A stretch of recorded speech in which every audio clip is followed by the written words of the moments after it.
ಈಗ ಬರಮಾಡ್ಕೊಳ್ತಾ ಇದ್ದಾನೆ. ಕರ್ನಾಟಕ ಸರ್ಕಾರದಲ್ಲಿ ಮುಖ್ಯಮಂತ್ರಿ 5 ವರ್ಷಕ್ಕೆ ಚೇಂಜ್ ಆಗ್ತಾರೆ, ಆದರೆ ಇವರು ಮಾತ್ರ ಅವರ ಹೆಸರು ಜೊತೆಗೆ ಪರ್ಮನೆಂಟ್ ಮುಖ್ಯಮಂತ್ರಿ ಅಂತ ಆಗಿದ್ದಾರೆ. ಅವರೇ ನಮ್ಮ ಪ್ರೀತಿಯ ಮುಖ್ಯಮಂತ್ರಿ ಚಂದ್ರು ಸರ್ ಅವರನ್ನು ಇವತ್ತು ಖ್ಯಾತ ನಟರು, ರಂಗಭೂಮಿ ಕಲಾವಿದರು, ಆಮ್ ಆದ್ಮಿ ಪಕ್ಷದ ಗೌರವಾಧ್ಯಕ್ಷರು ಅನ್ನೋ ಕಾರಣಕ್ಕೆ ಬರಮಾಡ್ಕೊಂಡಿದ್ದೀವಿ ಅಂತ ಹೆಚ್ಚಿನದಾಗಿ ಸರ್ ಅವ್ರಿಗೆ ಇರುವಂತಹ ಕನ್ನಡ ಪ್ರೇಮ ಅವರನ್ನು ಇಲ್ಲಿಗೆ ಸೆಳೆದು ತಂದಿದೆ ಅಂತ ಭಾವಿಸ್ತಾ ಅವರ ನಲ್ನುಡಿಗಳನ್ನು ಕೇಳೋಣ. ಮಾನ್ಯ ಮುಖ್ಯಮಂತ್ರಿ ಚಂದ್ರು ಸರ್ ಅವ್ರಿಗೊಂದು ಜೋರದ ಚಪ್ಪಾಳೆ.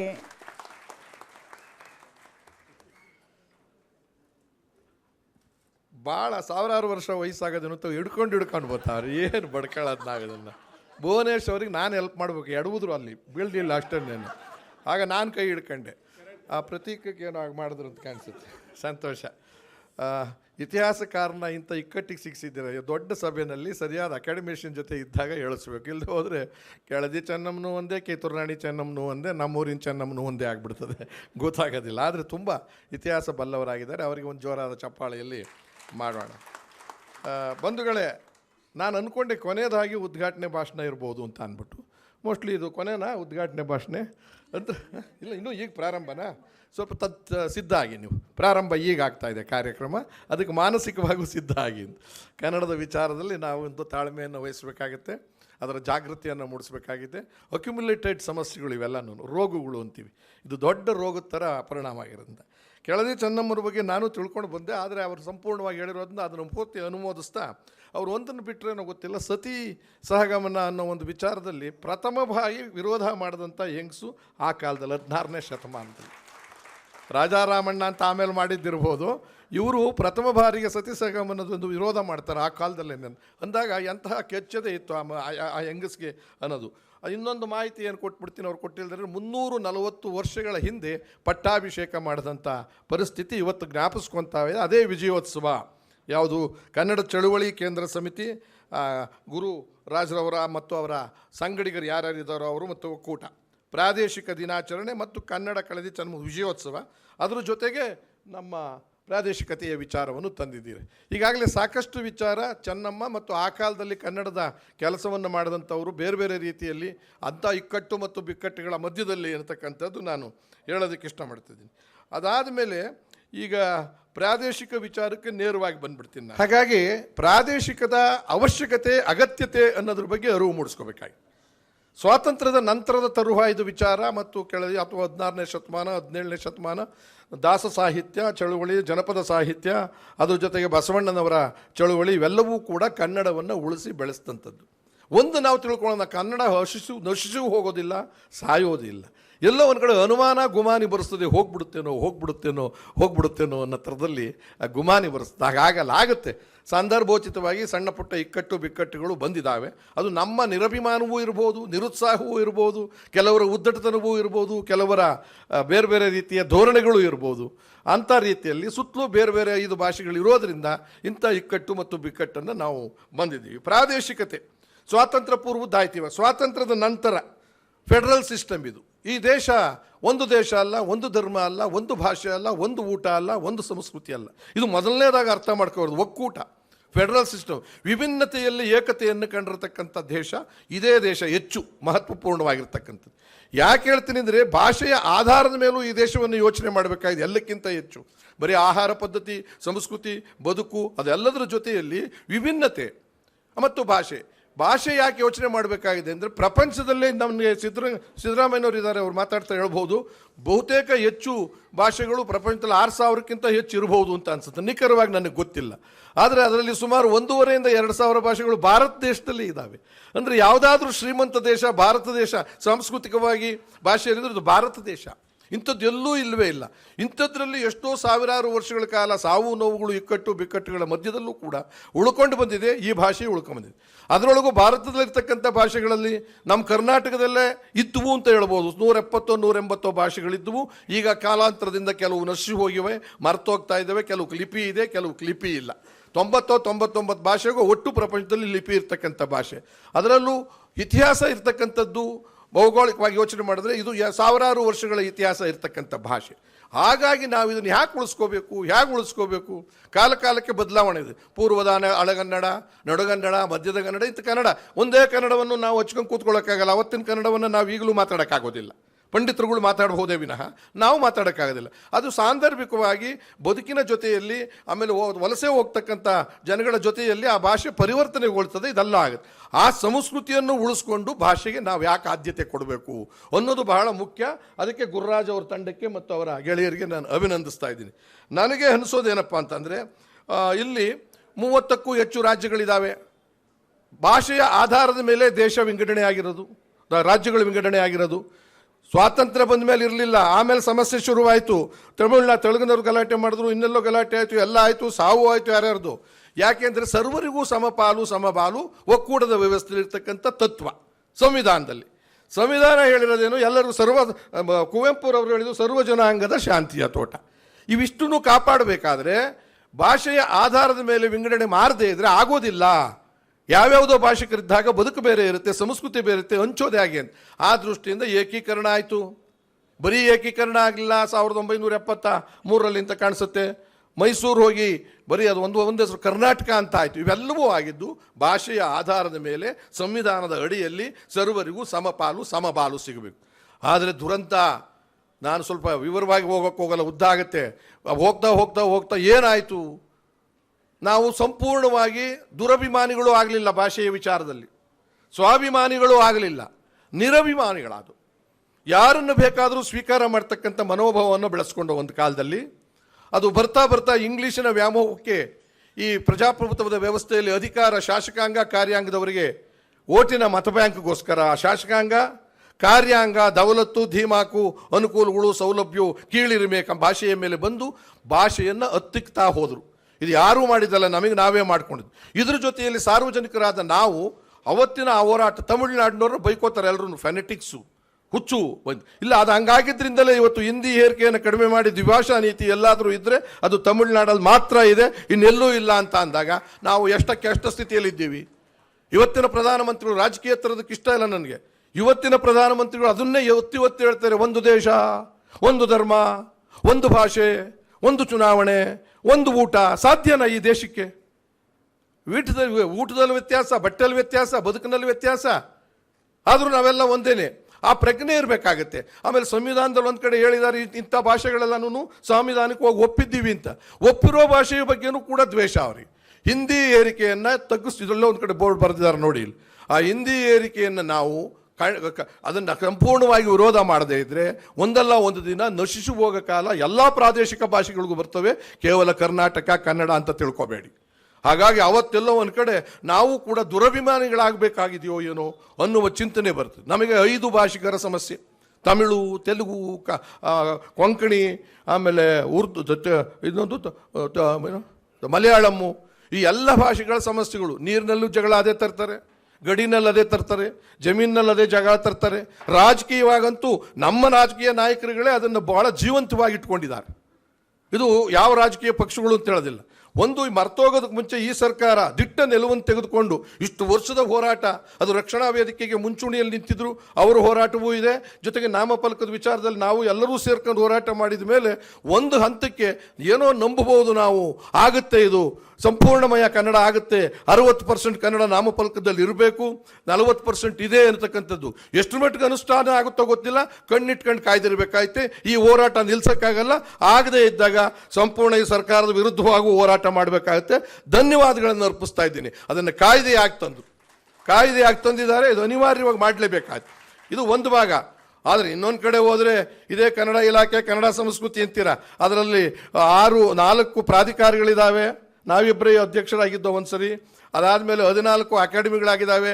ಇದೇ ಸರ್ಕಾರ ಕನ್ನಡದ ಮೇಲೆ ಹೇಳ್ತಾ ಇದ್ರು ಕೂಡ ಒಂದಕ್ಕೂ ಅಧ್ಯಕ್ಷನ ಆಯ್ಕೆ ಮಾಡಿಲ್ಲ. 9 ತಿಂಗಳಾದರೂ ಕೂಡ ಇನ್ನೂ ಹೆರಿಗೆ ಆಗಿಲ್ಲ. 9 ತಿಂಗಳಾದರೂ ಹೆರಿಗೆ ಆಗಿಲ್ಲ ಅಂದರೆ ಅಬಾರ್ಷನ್ ಮಾಡಬೇಕು. ಅಬಾರ್ಷನ್ ಮಾಡಬೇಕಾದ್ರೆ ಅವರೇ ಮಾಡ್ಕೊಳಕ್ಕಾಗಲ್ಲ. ನಾವು ಯಾರಾದರೂ ಚಳುವಳಿಗಾರರು, ಹೋರಾಟಗಾರರು ಹೋಗ್ಬೇಕಾಗತ್ತೆ. ಅದನ್ನೇ ಈ ವೇದಿಕೆ ಮುಖೇನ 9 ತಿಂಗಳಾಗಿದೆ, ಬಸ್ರಿ ತುಂಬೋಗ್ಬಿಟ್ಟಿದ್ದಾರೆ, ಅಪಾಯ ಆಗುತ್ತೆ ತಾಯಿಗೆ, ದಯಮಾಡಿ ಹೆರಿಗೆ ಮಾಡ್ಕೊಂಡು ಆರೋಗ್ಯಕರವಾದ ಮಗು ಕೊಡೋದ್ರೆ ಆರ್ಥಿಕವಾದ ಅನುಕೂಲ ಕೊಡಿ. ನಾ ಕನ್ನಡ ಸಂಸ್ಕೃತಿ ಇಲಾಖೆಗೆ, ಆ ಮಂತ್ರಿಗಳಿಗೂ ಹೇಳ್ತಾ ಇದ್ದೀನಿ, ಮುಖ್ಯಮಂತ್ರಿಗಳು ತುಂಬ ಆಸಕ್ತಿಯಾಗಿದ್ದಾರೆ. ಆದರೆ ಯಾರೂ ಅವ್ರಿಗೆ ಹೋಗಿ ಹೇಳೋರಿಲ್ವೋ ಅನ್ಕೋತೇವೆ ನಾವು. 9 ತಿಂಗಳಾದರೂ ಅಧಿಕಾರಕ್ಕೆ ದುಡ್ಡಿಲ್ಲ, ಈ ಜವಾಬ್ದಾರಿ ಇಲ್ಲ. ಇದು ಒಂದು ಭಾಗ ನನ್ನ ಬೇಡಿಕೆಯೂ ಕೂಡ ಅಂತ ಹೇಳ್ತಾ ಇದ್ದೀನಿ. ಈ ಒಂದು ಹೇಳಿದ್ಮೇಲೆ ಒಕ್ಕೂಟದ ವ್ಯವಸ್ಥೆಯಲ್ಲಿ ಈ ಭಾಷೆ ಪ್ರಾದೇಶಿಕ ವೈವಿಧ್ಯತೆ ಇದು ಇರೋದರಿಂದ ಯಾವತ್ತೂ ಕೂಡ ಏಕದೇಶ ಏಕವಿಧ ಇದು ಆಗೋಕ್ಕೆ ಸಾಧ್ಯ ಇಲ್ಲ, ಅದನ್ನು ಮಾಡೋಕ್ಕೂ ಬಿಡಬಾರ್ದು. ಹಾಗಂತ ನಾವು ಬೇರೆ ದೇಶನ ದ್ವೇಷ ಮಾಡಬೇಕಾ? ಇಲ್ಲ, ಮಾಡಬೇಕಾದಿಲ್ಲ, ಅಗತ್ಯ ಇಲ್ಲ. ಅವರವ್ರ ಭಾಷೆ ಅವರವರಿಗೆ ಶ್ರೇಷ್ಠ. ಯಾವ ಭಾಷೆಯೂ ಶ್ರೇಷ್ಠವಲ್ಲ, ಯಾವ ಭಾಷೆಯೂ ಅನಿಷ್ಟವಲ್ಲ, ಯಾವ ಭಾಷೆಯೂ ಕನಿಷ್ಠವಲ್ಲ. ಇದು ಎಲ್ಲ ಭಾಷೆಗೆ ಸೇರ್ತಕ್ಕಂಥದ್ದು. 56ರಲ್ಲಿ ವಿಂಗಡಣೆ ಆದಮೇಲೆ ಸರ್ಕಾರದ್ದೇ ಜವಾಬ್ದಾರಿ. ರಾಜ್ಯ ಸರ್ಕಾರದಲ್ಲಿ ಸಂವಿಧಾನದಲ್ಲಿ ಒಪ್ಪಿದ್ದಾದ್ಮೇಲೆ ಆ ಭಾಷೆಗೆ ನಾವು ಉಳಿಸೋ. ಆದರೆ ಎಲ್ಲೋ ಒಂದು ಕಡೆ ಹಿಂದಿ ಹೇರಿಕೆ, ಆಮೇಲೆ ಬ್ಯಾಂಕ್ಗಳಲ್ಲಿ ಕೆಲಸ ಮಾಡಬೇಕಾದ್ರೆ ಯಾಕೆ ಸರ್ವರಿಗೂ ಸಮಪಾಲ. ಒಂದು ಉದಾಹರಣೆ ಕೊಡ್ತೀನಿ. ಬ್ಯಾಂಕ್ನಲ್ಲಿ ಕೆಲಸ ಮಾಡಬೇಕು, ಇದು ಸ್ಟೇಟ್ ಗೌರ್ಮೆಂಟ್ ಅಲ್ಲದೆ ಸೆಂಟ್ರಲ್ ಗೌರ್ಮೆಂಟ್ದು ಜವಾಬ್ದಾರಿ ಇರುತ್ತೆ. ರೈಲ್ವೆ ಡಿಪಾರ್ಟ್ಮೆಂಟ್ ಇದೆ, HAL ಇದೆ, ಇನ್ಯಾವುದೋ ಫ್ಯಾಕ್ಟ್ರಿ ಇದೆ, ಎಲ್ಲ ಕಡೆ ಎಲ್ಲ ಭಾಷಿಕರು ಬಂದು ಕೆಲಸಕ್ಕೆ ಸೇರ್ಕೋತಾರೆ, ಅಲ್ಲಿ ಕೊಡ್ತೀರಾ. ಆದರೆ ಇಲ್ಲಿ ಭಾಷೆನೇ ಗೊತ್ತಿಲ್ಲದೆ ಇದ್ದರೆ ಅವರಿಂದ ನನ್ನ ರೈತ ಏನು ಅನುಕೂಲ ಪಡಿಬೇಕಾಗುತ್ತೆ? ನನ್ನ ರೈತನಿಗೆ ಬ್ಯಾಂಕ್ ಇರೋದು ಯಾರಿಗೆ? ಸಾರ್ವಜನಿಕರಿಗೆ. ಸಾರ್ವಜನಿಕರಿಗೆ ಬ್ಯಾಂಕ್ ಇದ್ದ ಮೇಲೆ ಆ ಬ್ಯಾಂಕ್ನಲ್ಲಿ ಸಾಲ ತಗೊಳ್ಳಕ್ಕೆ ಹೋಗೋದಕ್ಕೆ, ಸಾಲ ಕೊಡೋದಕ್ಕೆ ಹೋಗೋದಕ್ಕೆ, ಇನ್ನೇನೋ ಸೌಲಭ್ಯಗಳನ್ನು ಪಡೆಯೋದಕ್ಕೆ ಹೋಗೋದಕ್ಕೆ ಅವನು ಹಿಂದಿಲಿ ಮಾತಾಡಬೇಕಾ? ಹಿಂದಿ ಅವನು ಇಲ್ಲಿ ಕೆಲಸದಲ್ಲಿದ್ದಾನೆ ಅಂತ, ತಮಿಳ್ನವನಿದ್ದಾನೆ ಅಂತ ತಮಿಳು ಮಾತಾಡಬೇಕಾ? ರೈಲ್ನಲ್ಲಿ ಮಹಾರಾಷ್ಟ್ರದವರಿದ್ದಾರೆ ಅಂತ ಅವ್ರ ಜೊತೆ ಮಾತಾಡಬೇಕಾ? ಇದು ಯಾರಿಗೂ ಪ್ರಜ್ಞೆನೇ ಇಲ್ವಾ? ಇದಕ್ಕೆ ಅಲ್ವಾ ಸರ್ವರಿಗೂ ಸಮಪಾಲು. ಇವತ್ತು ಟ್ಯಾಕ್ಸ್ ಆಗಿರೋದು ಅದೇ ಥರದಲ್ಲಿ. ಹಾಗಾಗಿ ಪ್ರಾದೇಶಿಕತೆಯ ಔಚಿತ್ಯವನ್ನು ಅರ್ಥ ಮಾಡ್ಕೋಬೇಕು ಕೇಂದ್ರ ಸರ್ಕಾರ. ತನ್ನ ಮಿತಿಯಲ್ಲಿ ಏನು ಮಾಡಬೇಕೋ ಅದು ಮಾಡ್ಕೊಂಡು ಹೋಗಲಿ, ಮಿಕ್ಕಿದ್ದೆಲ್ಲ ರಾಜ್ಯಕ್ಕೆ ಬಿಡಬೇಕಾಗಿದೆ. ಯಾವುದೇ ಎಕ್ಸಾಮ್ ಬರ್ಸಿದ್ರು ಎಲ್ಲ ಭಾಷೆಯಲ್ಲೂ ಅವಕಾಶ ಕೊಡಿ. ಇಲ್ಲದೆ ಹೋದರೆ ಹಿಂದಿಯವರ ಅವಳಿ ಜಾಸ್ತಿ ಆಗೋಗುತ್ತೆ. ಎಲ್ಲರೂ ಹಿಂದಿ ಅಂದರೆ ಹಿಂದಿ ಏಕಭಾಷೆ ಅಂತ ನಾವು ಒಪ್ಕೊಳ್ಳೋಕೆ ಸಾಧ್ಯವೇ ಇಲ್ಲ. ನೀವು ಹೇಳ್ತೀರಾ ಇಲ್ವಾ, ರಾಷ್ಟ್ರೀಯ ಭಾಷೆಗಳಲ್ಲೂ ಒಂದು ಹಿಂದಿ ಹೊರತು ರಾಷ್ಟ್ರ ಭಾಷೆ ಅಲ್ಲ, ಹೌದಾ? ಇದನ್ನೆಲ್ಲರೂ ಒಪ್ತಿರಲ್ವಾ? ಇದೇ ನೀತಿ. ಕಡಿಮೆ ಇರ್ಬೋದು ನಾವು, ಜಾಸ್ತಿ ಜನ ಇರ್ಬೋದು. ಈ ದೃಷ್ಟಿಯಿಂದ ಪ್ರಾದೇಶಿಕ ಔಚಿತ್ಯತೆ ಅವಶ್ಯಕತೆ ನಮಗೆ ಭಾಳ ಇದೆ. ಇದು ಒಂದರಲ್ಲೇ ಅಲ್ಲ, ಎಲ್ಲ ವಿಚಾರಗಳಲ್ಲೂ. ಇವತ್ತಾಗಲೇ ದೇಶ ವಿಭಜನೆ ಬಗ್ಗೆ ಚಿಂತನೆ ನಡೆಯೋಕ್ಕೆ ಶುರು ಆಗಿಬಿಟ್ಟಿದೆ. ಅದು ಎಷ್ಟು ಅಪಾಯಕಾರಿಯಾದಂಥ ವಿಚಾರ. ಆದರೆ ಅಪಾಯಕಾರಿಕ್ಕಿಂತ ಅಪಾಯ ದಕ್ಷಿಣ ಭಾರತಕ್ಕಾಗುತ್ತೆ. ಒಂದು ವೇಳೆ ವಿಭಜನೆ ಆಗೋಯ್ತು ಅಂತ ಇಟ್ಕೊಳ್ಳಿ, ಜಾಸ್ತಿ ಮಾತಾಡೋರು ಯಾರಿದ್ದಾರೆ ದೇಶದಲ್ಲಿ? ಹಿಂದಿ ಮಾತಾಡೋರ ಪ್ರಭಾವ ಈಗ ಅಲ್ಪ ಮಂತ್ರಿ ಅವರಾದ ಏನೂ ಆಗೋದಿಲ್ಲ, ಆಮೇಲೆ ಫಜೀತಿ ಆಗಿಬಿಡ್ತದೆ. ಆ ದೃಷ್ಟಿಯಿಂದ ಇದು ಕೃತಜ್ಞತೆ. ಸರ್ಕಾರಕ್ಕೆ ನಾನು ಈಗಾಗಲೇ ಒಂದು ಕೃತಜ್ಞತೆಯನ್ನು ಸಲ್ಲಿಸೋದ್ರ ಜೊತೆಗೆ ಬೇಡಿಕೆಯನ್ನು ಇಟ್ಟಿದ್ದೀನಿ ಪ್ರಾದೇಶಿಕ ಸಂವಿಧಾನ. ಆಮೇಲೆ ಇನ್ನೊಂದು ಉದಾಹರಣೆ ಹೇಳಬೇಕು ಅಂತಂದ್ರೆ, ಒಂದು ತನ್ನದೇ ಆದಂಥ ವೈಶಿಷ್ಟ್ಯ ಹೊಂದಿದೆ ಸರ್. ಅದು ಒಂದು ಕಡೆ ಆಯಿತು. ದೇಶ ಒಂದು, ಅದು ಸಾಧ್ಯ ಇಲ್ಲ. ಇದನ್ನು ಮಾತ್ರ ಎಲ್ರಿಗೂ ಹೇಳ್ತಾ ಇದ್ದೀನಿ. ದೇಶ ಒಂದು, ಧರ್ಮ ಒಂದು, ಭಾಷೆ ಒಂದು, ಚುನಾವಣೆ ಒಂದು, ಎಲ್ಲಿಂದ ಬಂದೆ ಕಾನೂನು, ಎಲ್ಲರಿಗೂ ಒಂದೇ ಕಾನೂನು, ಊಟ ಒಂದೇ, ಬಟ್ಟೆ ಒಂದೇ, ಉಸಿರಾಡೋದು ಒಂದೇ, ಗಾಳಿ ಒಂದೇ. ನನ್ನ ಇಷ್ಟ ಬಂದಾಗ ನಾನು ಆಡ್ತೀನಪ್ಪ, ನಾನು ಮೂಗ್ನಲ್ಲಿ ಆಡ್ತೀನಿ, ಮೂಗು ಕಟ್ಕೊಂಡಿದ್ರೆ. ಆಡ್ಕೊಡೋದು ಬಾಯಲ್ಲೇ ಆಡಬೇಕು ಅಂದ್ರೆ ನೆಗೆದು ಬಿದ್ದೋಗ್ತೀನಿ, ಆರೋಗ್ಯ ಸರಿಗಿಲ್ಲ ಅಂದರೆ ಆರೋಗ್ಯಕ್ಕೆ ಅದೇ ಥರನೇ ತಾನೆ. ಆ ದೃಷ್ಟಿಯಿಂದ ಇದನ್ನು ಬಹಳ ಎಚ್ಚರಿಕೆಯಿಂದ ಗಮನಿಸಬೇಕು. ಆರೋಗ್ಯ, ಶಿಕ್ಷಣ, ದುಡಿಮೆ, ಹಂಚಿಕೆ, ಸಮಪಾಲು, ಸಮಬಾಳು ಇವೆಲ್ಲವೂ ಕೂಡ ಒಂದು ರೀತಿಯಲ್ಲಿ ಭಿನ್ನವಾಗಿ ಕೊಡಬೇಕಾಗಿ ಬರುತ್ತೆ. ಅದು ಶಿಕ್ಷಣದಲ್ಲೂ ಕೂಡ ಏನು ಕೊಡಬೇಕಾಗತ್ತೆ? ಎಲ್ಲ ಶಿಕ್ಷಣವೂ ಇರಲಿ, ಆದರೆ ಭಾಷೆಯನ್ನು ಮರಿದೇ ಇರತಕ್ಕಂಥ ಶಿಕ್ಷಣ ಇರಬೇಕಲ್ವಾ? ತಾಯಿ ಭಾಷೆ, ಮಾತೃಭಾಷೆ, ಆಡಳಿತ ಭಾಷೆ, ವ್ಯವಹಾರ ಭಾಷೆ. ಆದರೆ ತಾಂತ್ರಿಕವಾಗಿ ಅದನ್ನು ಆಡಳಿತ ಭಾಷೆ ಅಂತ ಕರಿಬೇಕು. ಕರ್ನಾಟಕ ರಾಜ್ಯದಲ್ಲಿ ನಮ್ಮ ಸೋದರ ಭಾಷೆಗಳು ಇದ್ದಾವೆ. ಕೇವಲ ಅಷ್ಟೇ ಅಲ್ಲ, ಹಿಂದಿ ಜೊತೆ ಇದೆ, ಬೇರೆ ಬೇರೆ ಮರಾಠಿ ಇದೆ. ಅವೆಲ್ಲ ಬಿಟ್ಬಿಟ್ಟು ಒಳಗಡೆವೆ ಏನು ಕೊಂಕಣಿ ಇದೆ, ಕೊಡವ ಇದೆ, ತುಳು ಇದೆ, ಅರೆಭಾಷೆ ಇದೆ ಅಲ್ವಾ, ಉರ್ದು, ಅವೆಲ್ಲ ಭಾಷೆಗಳನ್ನು ಸಾಕ್ಕೊಂಡು ಅವರಿಗೆ ಕೊಡಬೇಕಾದ ಆದ್ಯತೆ ಅಸ್ಮಿತೆಯನ್ನು ಉಳಿಸ್ಬಿಟ್ಟು ನಾವು ನಮ್ಮ ಭಾಷೆಯನ್ನು ಇಡೀ ವಾತಾವರಣವನ್ನು ನಿರ್ಮಾಣ ಮಾಡ್ಕೊಳ್ಳದೆ ಹೋದರೆ ಅದು ಕೇಂದ್ರ ಸರ್ಕಾರ ಭಾಳ ತಪ್ಪು ಮಾಡುತ್ತೆ. ಅದಕ್ಕೆ ನಾವು ಆಂದೋಲನ ಅನಿವಾರ್ಯವಾಗುತ್ತೆ. ಹಾಗಾಗಿ ಯಾವುದೇ ರಾಜ್ಯದಲ್ಲೂ ಇಲ್ಲದೆ ಇರತಕ್ಕಂಥ ಭಾಷೆಗೆ ಹೋರಾಟ ಮಾಡಬೇಕಾದಂಥ, ಪ್ರಾದೇಶಿಕತೆಯ ಅಸ್ತಿತ್ವತೆಗೆ ನಾವು ಹೋರಾಟ ಮಾಡಬೇಕಾದಂಥ ಕೆಟ್ಟ ಸ್ಥಿತಿಗೆ ಬಂದಿದ್ದೀವಿ ಅನ್ನೋ ಮಾತನ್ನು ಒಂದು ಹೇಳ್ತೀನಿ. ಇದು ಇಂಗ್ಲೀಷು ನಾನು ವ್ಯಾಮೋಹಿ ಅಲ್ಲ, ಆಮೇಲೆ ಇಂಗ್ಲೀಷ್ ಬೇಕೇ ಬೇಕು ಅಂತಲ್ಲ. ನಮ್ಮಲ್ಲಿ ಒಂದು ತಪ್ಪು ಅಭಿಪ್ರಾಯ ಇದೆ ಯಾರಲ್ಲಿ? ಪೋಷಕರಲ್ಲಿ. ಏನಂತ? ಮಕ್ಕಳು ಇಂಗ್ಲೀಷ್ ಕಲಿಯದೇ ಇದ್ದರೆ, ಇಂಗ್ಲೀಷ್ ಮಾಧ್ಯಮದಲ್ಲಿ ಓದದೇ ಇದ್ದರೆ ಅವರು ಡಾಕ್ಟರ್ ಆಗಲ್ಲ, ಇಂಜಿನಿಯರ್ ಆಗಲ್ಲ, IAS ಆಗಲ್ಲ, IPS ಆಗಲ್ಲ, ಇದೆಲ್ಲ ಆಗಲ್ಲ ಅಂತಲ್ಲ. ಮುಖ್ಯಮಂತ್ರಿ ಚಂದ್ರಿಗೆ ಇಂಗ್ಲೀಷ್ ಇವತ್ತೂ ಬರಲ್ಲ, ತಮಿಳು ಬರಲ್ಲ, ಹಿಂದಿ ಬರಲ್ಲ. 35 ದೇಶಕ್ಕೆ ಹೋಗ್ಬಿಟ್ಟು ಬಂದೆ. 3 ಸತಿ MLA MLC ಆದೆ, 2 ಸತಿ ಪ್ರಾಧಿಕಾರದ ಚೇರ್ಮನ್ ಆದೆ, 1 ಸತಿ MLA ಆದೆ. ನಿಮ್ಮ ಮುಂದೆ ಎಷ್ಟು ನಿಂತಿದ್ದೀನಿ. ಇವತ್ತು ಬರೀ ಕನ್ನಡ ನಾನು ಮಾತಾಡೋದು. ಅಮೇರಿಕಕ್ಕೆ ಹೋದ್ರು ಕನ್ನಡನೇ, ಚೈನಾಕ್ಕೆ ಹೋದ್ರು ಕನ್ನಡನೇ. ಅರ್ಥ ಮಾಡ್ಕೊಂತಾರೆ, ಬಿಟ್ಟರು ಬಿಡ್ತಾರೆ. ಅಂದರೆ ಒಂದು ಹುಂಬತನ ಬೇಡವ ನಮಗೆ? ಯಾಕೆ ದೊಡ್ಡವನಾಗಕ್ಕಾಗಿಲ್ಲ? ಇವತ್ತು ಮಂತ್ರಿಗಳು CMಗಳಾಗಿದ್ದಾರಲ್ಲ ಅವರೆಲ್ಲ ಇಂಗ್ಲೀಷ್ ಮೀಡಿಯಂ ಕಾನ್ವೆಂಟಿಂದ ಓದ್ ಬಂದವರ? ಸಿದ್ದರಾಮಯ್ಯನವ್ರು ಎಲ್ಲಿಂದ ಓದ್ ಬಂದಿರೋರು? ಸುಮಾರು ಓದೇ ಇಲ್ಲ, 4-5 ಕ್ಲಾಸ್ ಅವರು ಅಲ್ವರ ಸಿದ್ದರಾಮಯ್ಯನವರೇ? ನಿಮಗೆ ಚೆನ್ನಾಗಿ ಗೊತ್ತಿದೆ. 5ನೇ ಕ್ಲಾಸ್ ಅವನು ಡೈರೆಕ್ಟರ್ ಸೇರ್ಕೊಂಬಿಟ್ಟವ್ರೆ, ಕನ್ನಡ ಮೀಡಿಯಮ್ಮೇ ಹೈಸ್ಕೂಲ್ವರೆಗೂ. ಅದನ್ನೇ ಇದನ್ನು ಕೊಟ್ರಲ್ರಿ, ಫೈನಾನ್ಸ್ ಬಿಲ್ಲನ್ನು ಪಾಸ್ ಮಾಡಿದ್ದಾರೆ ಅಂತ ಅಂದರೆ ಭಾಷೆಯಿಂದ ಅಲ್ಲ, ಅದು ನಿನ್ನ ಧೈರ್ಯ, ನಿನ್ನ ಶ್ರದ್ಧೆ, ನಿನ್ನ ಹಠದಿಂದ. ಭಾಷೆ ಅಡ್ಡಿ ಬರೋದಿಲ್ಲ ಯಾವುದಕ್ಕೂ ಕೂಡ. ಆದರೆ ವ್ಯವಹಾರಕ್ಕೋಸ್ಕರ ಉದಾರೀಕರಣ, ಜಾಗತೀಕರಣ, ಖಾಸಗೀಕರಣದ ಹಿನ್ನೆಲೆಯಲ್ಲಿ ಭಾಷೆಗಳು ಅಗತ್ಯ ಇದೆ.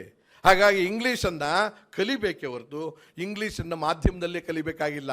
ಬೌದ್ಧಿಕ ಪ್ರಜ್ಞೆಯನ್ನು ತನ್ನ ತಾಯಿ ಭಾಷೆ, ತನ್ನ ಮಾತೃಭಾಷೆ, ಆಡಳಿತ ಭಾಷೆಯಲ್ಲಿ ಕಲಿಬೇಕಾದ ಅಗತ್ಯತೆ ಇದೆ. ಇದಕ್ಕೆ ಪ್ರಾದೇಶಿಕತೆಯನ್ನು ನಾವು ಅಚ್ಚುಕಟ್ಟಾಗಿ ಕರ್ನಾಟಕದಲ್ಲಿ ಇಕ್ಕಟ್ಟಲ್ಲಿ ಇರತಕ್ಕಂಥ 75 ವರ್ಷ ಆದರೂ ಕೂಡ ಪಕ್ಕದಲ್ಲಿರ್ತಕ್ಕಂಥ ಯಾವುದೇ ಭಾಷಿಕರು ಇತ್ತೀಚೆಗೆ ಅವ್ರಿಗೂ ಕೂಡ ಹಿಂದಿ ಇರಿಕೆಯಿಂದ ಎಲ್ಲರೂ ಸೇರಿಕೊಂಡಿದ್ದಾರೆ. ಹಾಗಾಗಿ ಕೇಂದ್ರ ಸರ್ಕಾರವನ್ನು ಗೌರವಿಸ್ತೀನಿ ಎಲ್ಲ ವಿಚಾರದಲ್ಲೂ. ಆದರೆ ನೀವು ಏಕದೇಶ, ಏಕ ವ್ಯಕ್ತಿ, ಏಕ ಭಾಷೆ, ಪ್ರಾದೇಶಿಕತೆ ನ್ಯೂನ್ಯತೆ ಬರ್ತಕ್ಕಂಥ ಒಂದು ರೀತಿಯ ಸಂವಿಧಾನ ವಿರೋಧಿ ನೀತಿಯನ್ನು ತರೋದಾದರೆ ಅದನ್ನು ಧಿಕ್ಕರಿಸಬೇಕಾಗುತ್ತೆ ಅಂತ ಹೇಳಿ, ಇನ್ನು ಮಾತಾಡಬೇಕಾಗೋರು ಭಾಳ ಜನ ಇರೋದ್ರಿಂದ ಒಂದು ಪ್ರಾದೇಶಿಕ ಅಸ್ಮಿತೆ ಈ ಕಾರಣಕ್ಕೋಸ್ಕರವಾಗಿ ಬೇಕಾಗಿದೆ.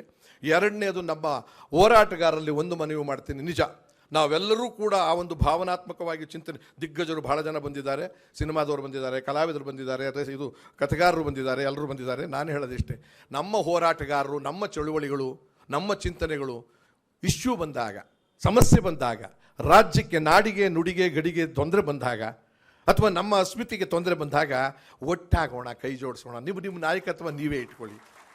ಇಲ್ಲೇನಾಗಿದೆ ಅಂದರೆ ಸರ್ಕಾರವನ್ನು ಎದುರಿಸಬೇಕಾದ್ರೆ ಜನಶಕ್ತಿ ಬೇಕು. ಜನಶಕ್ತಿ ಬರೆದ ಇವತ್ತೇನಾಗಿದೆ ನೋಡಿ, ಇದ್ರ ಕೇಂದ್ರದಲ್ಲಿ ರೈತರ 3 ಬಿಲ್ಲಿನ ವಿಚಾರದಲ್ಲಿ 3 ವರ್ಷ ಹೋರಾಟ ಮಾಡಿದ್ರು, ಕೇರೆ ಮಾಡಲಿಲ್ಲ. ಜನಶಕ್ತಿ ಕಡಿಮೆ ಅಂತಲೋ ಏನೋ ಮತ್ತೆ ತಿರ್ಗಾ ಹೋರಾಟ ಕೂತಿದ್ದಾರೆ. ಈಗಲೂ ಅವರು ಗಂಟು ಚೆಲ್ಲಿ ಬಿಡ್ತಾನೆ ಇಲ್ಲ, ಎಷ್ಟು ಬೇಕಾದ್ರೂ ಸಾಯ್ಲಿ ಅಂತ ಅಂದರೆ ಅರ್ಥ ಎಲ್ಲೋ ಒಂದು ಕಡೆ ಸರ್ಕಾರವೂ ಕೂಡ ಜನರ ಪರವಾಗಿರ್ಬೇಕಾ? ಸರ್ಕಾರ ನಿನ್ನ ನೀತಿಗೆ ನಾವು ಇರಬೇಕಾ? ನಿನ್ನ ಉದ್ದಟತನಕ್ಕೆ ನಾವು ಬದುಕಬೇಕಾ? ಇವತ್ತು ಹೋರಾಟ ನಡೀತಾ ಇದೆ. ನಮ್ಮ ಹೋರಾಟ ನಿಜವಾಗ್ಲೂ ಹೇಳಿದ್ರು, ಮೊನ್ನೆ ನಾರಾಯಣಗೌಡರು ಹೋರಾಟ ಎಲ್ಲ ಮಾಡದೇ ಇದ್ದಿದ್ರಿ ಬಿಲ್ ಬರ್ತಿರ್ಲಿಲ್ವೋ ಏನೋ. ಅದರಲ್ಲಿ ಹಿಂಸೆ ಅನುಭವಿಸಿದ್ಯಾರು? ಅಲ್ಲಿ ಹೋರಾಟಕ್ಕೆ ಹೋದ ನಾವು ನೀವು ಮತದಾರರು. ಅದಕ್ಕೂ ನಾನು ಹೇಳ್ತೀನಿ, ಇವತ್ತಿನ ಈ ಸರ್ಕಾರಕ್ಕೆ ಹೋರಾಟ ಚಳುವಳಿ ಮಾಡಿ ಕೇಸ್ ಹಾಕಿದರೆ ದಯಮಾಡಿ ಮಾನ್ಯ ಸಿದ್ದರಾಮಯ್ಯನವ್ರನ್ನ, ಸರ್ಕಾರವನ್ನು ಬೇಡ್ಕೊಂಡು ಎಲ್ಲವನ್ನು ಹಿಂದಕ್ಕೆ ತಗೊಳ್ಳಿ. ಯಾವುದೇ ಕೂಡ ಚಿಂತನೆ ಮಾಡದೆ ಹಿಂದಕ್ಕೆ ತಗೊಳ್ಳಿ.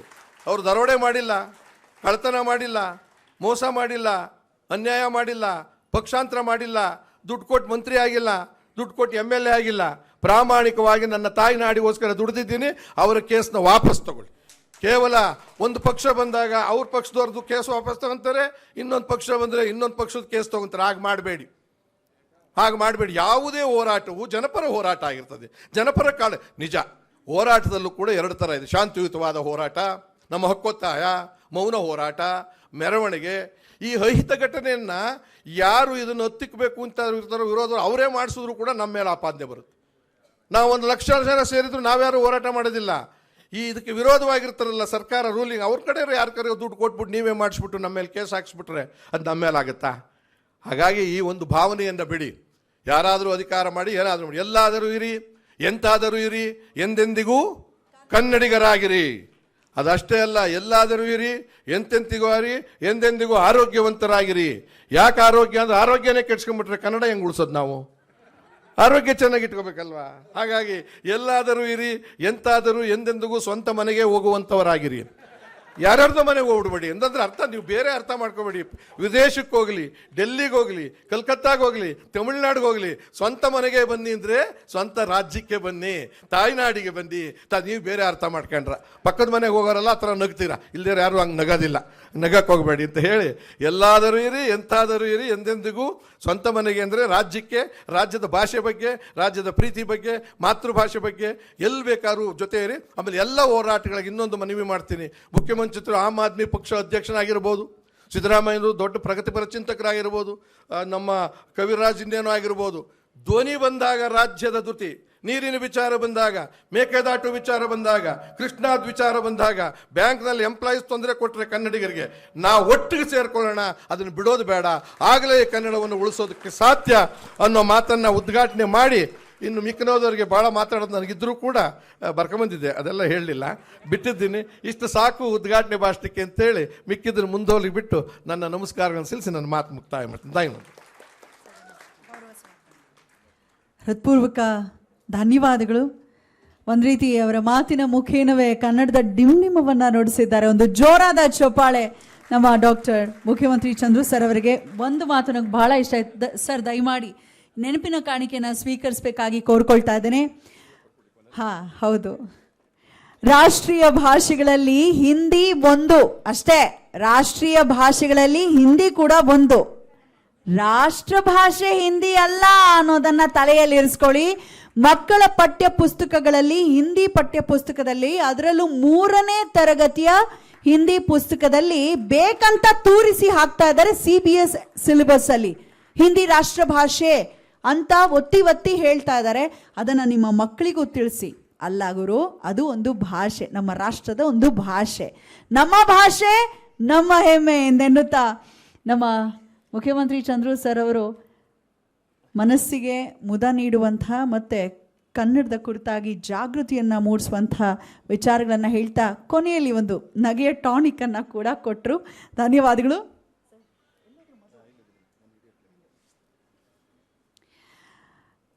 ನಮ್ಮೆಲ್ಲರಿಗೂ ಕನ್ನಡ ಭಾಷೆ ಬಗ್ಗೆ, ನಮ್ಮ ನೆಲದ ಬಗ್ಗೆ, ನಮ್ಮ ಅರಸರುಗಳ ಬಗ್ಗೆ ಹೆಮ್ಮೆ ಇದೆ. ಯಾರಾದರೂ ಅನ್ಯ ಭಾಷಿಗರು ನಮ್ಮನ್ನು